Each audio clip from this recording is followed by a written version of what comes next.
মাতৃশক্তির শ্যামা সম্মান 2025 এই মুহূর্তে এসে পৌঁছেছি আমরা রিজেন্ট যুব ছাত্র তাদের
তারা সেরা মণ্ডপ সজ্জা হিসেবে মাতৃশক্তি থেকে প্রাইজ পেয়েছে।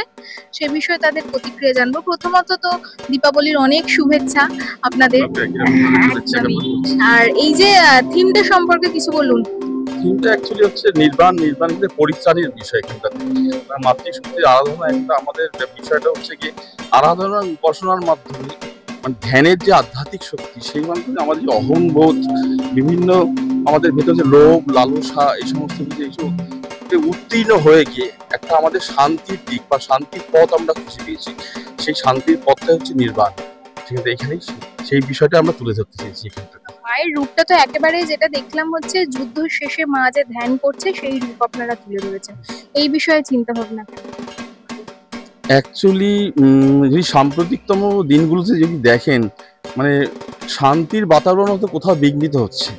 ঠিক আছে, তো সেই দিক থেকে আপনাদের হয়তো সেইভাবেই চিন্তাভাবনা আমাদের প্রতিমা শিল্পী যিনি আছে অরিন্দ্র সাহা তার পরিপ্রেক্ষিতে এই জিনিসটা তুলে ধরেছেন মায়ের মাতৃশক্তি বা মায়ের মাতৃরূপে বিষয়টা এইভাবেই তুলে ধরেছেন। এই যে সেরা মণ্ডপ হিসেবে মাতৃশক্তি থেকে প্রাইজ পেয়ে কেমন লাগছে? এটা তো বলার অপেক্ষা রাখে না, দারুণ আনন্দ লাগছে। আমাদের এখানকার পরিবেশ দেখছেন প্রত্যেকের ভাতৃপ্রতিম যারা যারা আছেন এখানে প্রত্যেকে আনন্দিত। এত পরিশ্রমের ফল স্বরূপ যেই সাফল্য তখন তো আনন্দ পাবোই, আমরা আনন্দ অনেকটাই লাগে এবং গর্বিত বোধ করছে।